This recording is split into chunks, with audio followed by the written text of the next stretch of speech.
اس سال جامعہ خیر المدارس میں ایک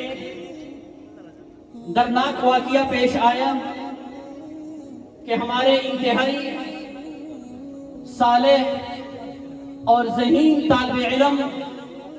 جنہوں نے وفاق المدارس العربیہ پاکستان کے سالانہ امتحانات میں بھی اور اولی سے چلتے ہوئے دورے تک تمام خیر المدارس کے امتحانات میں ہمیشہ اول پوزیشن حاصل کی، مولانا ضیاء الرحمن رحمۃ اللہ علیہ بالکل نوجوان طالب علم، نیک سیرت طالب علم، میں حضرت دامن برکاتہ العالیہ کی خدمت میں اس کا صرف ایک بات سنانا چاہتا ہوں کہ اس نے دارالاقامہ میں کمرہ الاٹ نہیں کروایا۔ شروع سال سے شوال سے لے کر اب تک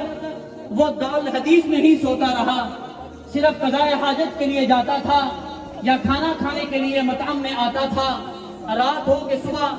سردی ہو کہ گرمی، وہ وہیں پر رہتا تھا۔ اور کچھ دن پہلے وہ اللہ تعالیٰ کو پیارا ہو گیا۔ انا للہ و انا الیہ راجعون۔ ان کے والد محترم یہاں موجود ہیں، میں سب سے پہلے ان کی خدمت میں ادب سے درخواست کرتا ہوں کہ مولانا ضیاء الرحمن صاحب کے والد جہاں بھی ہوں وہ تشریف لے آئیں اور حضرت قائد جمعیت دامت برکاتہ العالیہ سے دستار بندی کروائیں، اور حضرت اپنی طرف سے ان کو دستار بندی بھی کیجئے، اور جامعہ اور الخیر خدمت فاؤنڈیشن کی طرف سے ہم ان کی خدمت میں 2 لاکھ روپے کا عطیہ پیش کر رہے ہیں، آپ ان کو وہ بھی عنایت فرما دیجئے۔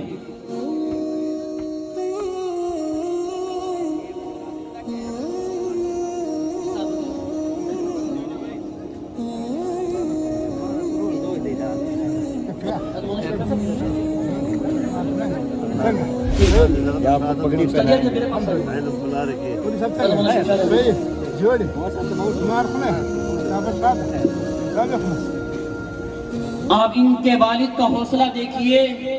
کہتے ہیں کہ میں اللہ کی رضا پر راضی ہوں، اور اساتذہ کرام سے کہہ رہے تھے کہ آپ نے بہت محنت کی، اگر میرے بیٹے سے بھی غلطی ہوگی ہو تو معاف کر دیجیے گا۔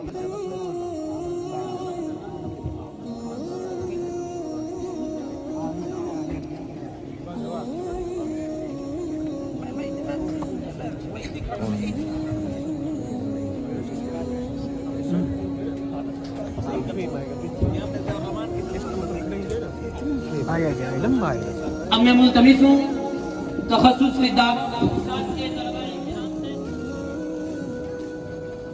تشریف لائیں اور حضرات اکابر سے مفتی حافظ محمد اکمل بن محمد اسلم، مفتی یاسر بن عبد العلیم، مفتی محمد امجد بن نظام الدین، مفتی محمد شفیق بن اللہ بسایا، مفتی نعمان طاہر بن محمد طاہر اقبال، مفتی اسامہ بن محمد اسلم، مفتی عبد الرحمن بن منظور احمد، مفتی عبدالاحد بن عزت خان، مفتی سید فیصل امان بن امان اللہ خان، مفتی قاضی حسان بن قاضی بشیر احمد، مفتی بلاول خان بن سعد ابل، مفتی فاروق بن غلام حسین ملتان، مفتی عرفان بن حافظ رحم علی راجن پور، مفتی ندیم اکبر بن محمد رشید ملتان، مفتی ذیشان بن محمد یاسین ملتان، مفتی روزی خان بن امان اللہ ڈیرہ